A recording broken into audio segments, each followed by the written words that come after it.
ಇನ್ನು ನಾನು ಯುದ್ಧ ಭೂಮಿಯಿಂದ ವಾಪಸ್ ಹೋಗೋದಿಲ್ಲ ಅಂತ ಬಿ.ಆರ್. ಪಾಟೀಲ್ ಸ್ಪಷ್ಟಪಡಿಸಿದ್ದಾರೆ. ನಾನು ಮಾಡಿರುವಂತ ಆರೋಪದಿಂದ ಹಿಂದಕ್ಕೆ ಸರಿಯಲ್ಲ ಅಂತ ಆಳಂದ ಎಂಎಲ್ಎ ಹೇಳಿಕೊಂಡಿರು. ನನ್ನ ಹೇಳಿಕೆಯಲ್ಲಿ ಸತ್ಯ ಇದೆ. ಈ ಯುದ್ಧ ಭೂಮಿಯಿಂದ ನಾನು ಹಿಂದಕ್ಕೆ ಸರಿಯಲ್ಲ. ಮತ್ತೊಮ್ಮೆ ತಮ್ಮ ಆಡಿಯೋ ಬಗ್ಗೆ ಮಾತನಾಡಿದ್ದಾರೆ ಬಿ.ಆರ್. ಪಾಟೀಲ್. ಸಿದ್ದರಾಮಯ್ಯ ಈ ಹಿಂದೆ ಯಾವ ರೀತಿ ಪ್ರೀತಿಯಿಂದ ಇದ್ರು ಈಗಲೂ ಹಾಗೇ ಇದ್ದಾರೆ. 25ನೇ ತಾರೀಕು ನಾನು ಸಿಎಂ ಅನ್ನ ಭೇಟಿ ಮಾಡ್ತೀನಿ ಅಂತ ಕಲಬುರಗಿಯಲ್ಲಿ ಅವರು ಮಾತನಾಡಿದ್ದಾರೆ.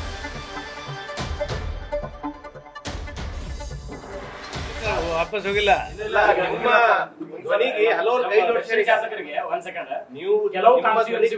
ಬೇರೆ ಬೇರೆ ಕಾನ್ಸ್ಟಿಟ್ಯೂನ್ಸಿಗಳಾಗ ಅವ್ರ ಎಂಎಲ್ಎಗಳಿಗೆ ಗೊತ್ತಿರೋದ ಕೆಲವು ಯೋಜನೆಗಳು ಬರ್ತಾವ, ಗುದ್ಲಿ ಪೂಜೆ ಕೂಡ ಆಗ್ತಾ ಇದಾವ. ನಿಮ್ ಕಾನ್ಸ್ಟಿಟ್ಯೂನ್ಸಿನಲ್ಲಿ ಅಂತ ಪ್ರಕರಣಗಳಿದಾವ್ರಿ? ಇಲ್ಲ, ನನ್ನ ಗಮನಕ್ಕೆ ನಮ್ಮ ಯಾರು ಉಸ್ತುವಾರಿ ಸಚಿವರು ನಾವು ಎಲ್ಲರೂ ಚರ್ಚೆ ಮಾಡಿ ಅದೊಂದು ಮೀಟಿಂಗ್ನಾಗ ಇಟ್ಟಿರ್ತೀವಿ. ನಮ್ಮಲ್ಲಿ ಯಾವುದಾಗಿಲ್ಲ.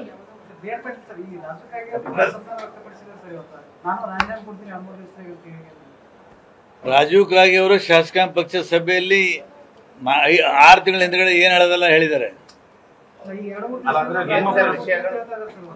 ಬಿ.ಆರ್. ಪಾಟೀಲ್ ಅವರು ಹೇಳಿರೋದು ಬಹಳ ಸತ್ಯ ಇದೆ ಅಂತ ಹೇಳಿದಾರೆ ಸರ್. ಇನ್ನ ಬಹಳ ಮಂದಿ ಹೇಳೋರು ಇನ್ನು ಬಹಳ ಜನ ಹೇಳೋರಿದ್ದಾರೆ. ಅಫ್ಜಲ್ಪುರದ ಎಮ್ಮ ಪಾಟೀಲನ್ನ ಪಲ್ಟಿ ಬಿಡದಂತ ಏನಾಗಿದ್ರಿ ಅವ್ರಿಗೆ? ಅವ್ರು ಅಫ್ಜಲ್ಪುರದೇ ಫೋನ್ ಬಂದ ನೋಡಿದ್ರೆ ಸ್ವಲ್ಪ ವಿಶ್ಲೇಷಣೆ ಯಾವ್ದು ಅಲ್ಲ, ನಮ್ಮಲ್ಲಿ ಯಾವ ಹಂಗಾಗಿಲ್ಲ ಅಂತ ಹೇಳಂತ.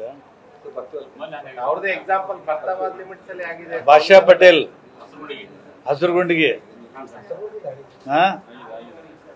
ಆಮೇಲೆ ನಾವು ವಿಷಯ ತಂದಿರ್ತೀವಲ್ಲ, ನಮ್ಗೆ ಗೊತ್ತಿರ್ತದೆ.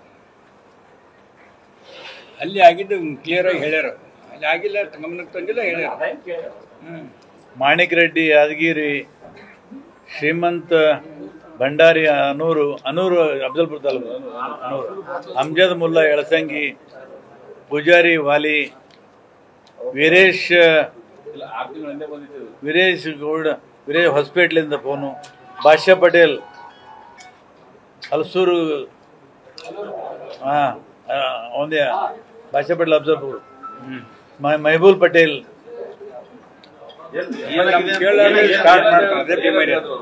ಅದೇ ನಾನೇನು ಹೇಳ್ತಾನ ಅದೇ ಹೇಳ್ಯಾರ. ನಿನ್ನ ನಮ್ಮ ದೋಸ್ತ್ ಕರ್ದಾನ, ನಾನು ಹೋಗ್ತೀನಿ, ನಾಡ್ದು ಭೇಟಿ ಆತೀನಿ. ಹೇರ್ಲಿ 25ಕ್ಕೆ ಬರ್ತೀನಿ. ಏನ್ ಮಾತಾಡಿಲ್ಲ. ಅದೇ ಪ್ರೀತಿಲಿಂದ ಮಾತಾಡಿದಾನೆ, ಅದೇ ಪ್ರೀತಿಲಿಂದ ನಾನು ಮಾತಾಡಿದ್ದೀನಿ. ಅವನಿಗೆಲ್ಲ ಗೊತ್ತದ. ನಾ ಫೋನ್ ಬಂತು, ಪ್ರಭಾಕರ್ ಫೋನ್ ಹಚ್ಕೊಟ್ಟ, ಎಲ್ಲಿದ್ದೀಯ ಅಂದ, ನಾನು ಆಳಂದಾಗಿದ್ದೀನಿ ಅಂತ.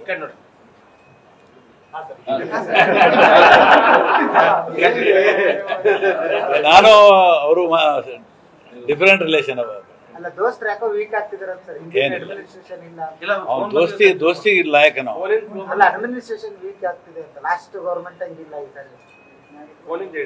ಯಾವ್ದ್ರಿ?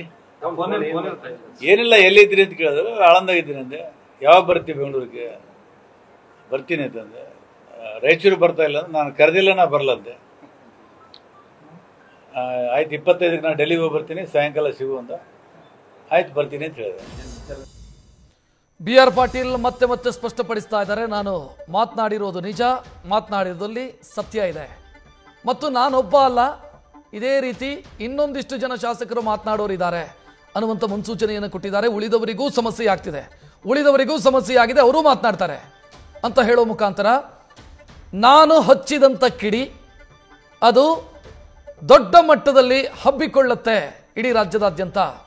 ಕಾಂಗ್ರೆಸ್ ಶಾಸಕರ ವಲಯದಲ್ಲೇ ಇದು ದೊಡ್ಡ ಮಟ್ಟದಲ್ಲಿ ಸಂಚಲನವನ್ನು ಸೃಷ್ಟಿಸುತ್ತೆ, ಅಥವಾ ಇನ್ನೊಂದಿಷ್ಟು ಜನ ಎಂಎಲ್ಎಗಳು ಇದನ್ನ ಮಾತನಾಡೋದಕ್ಕಿದ್ದಾರೆ ಅಂತ ಹೇಳ್ತಿದ್ದಾರೆ. ಆ ಮೂಲಕ ಕಾಂಗ್ರೆಸ್ನಲ್ಲಿ ಎಲ್ಲವೂ ಸರಿ ಇಲ್ಲ, ಶಾಸಕರು ಖುಷಿಯಲ್ಲಿಲ್ಲ, ಸಮಾಧಾನದಲ್ಲಿಲ್ಲ ಆಡಳಿತ ಪಕ್ಷದ ಶಾಸಕರು ಅನ್ನೋದು ಖಚಿತವಾಗಿ ಗೊತ್ತಾಗ್ತಾ ಇದೆ. ಇದರ ಜೊತೆಗೆ ಬಿಜೆಪಿ ಎಂಎಲ್ಎಗಳು ಕೂಡ ಇಷ್ಟು ತೀಕ್ಷ್ಣವಾಗಿ, ಇಷ್ಟು ಕಟುವಾಗಿ ಮಾತನಾಡ್ತಾ ಇಲ್ಲ ಸರ್ಕಾರದ ವಿರುದ್ಧ. ಕಾಂಗ್ರೆಸ್ ಎಂಎಲ್ಎಗಳೇ ಮಾತನಾಡ್ತಾ ಇರೋದು. ಅಲ್ಲಿಗೆ ಕಾಂಗ್ರೆಸ್ನ ಆಡಳಿತ ಯಾವ ರೂಪದಲ್ಲಿದೆ ಅನ್ನುವಂಥ ಒಂದು ಅಂದಾಜು ಸಿಗ್ತಾ ಇದೆ.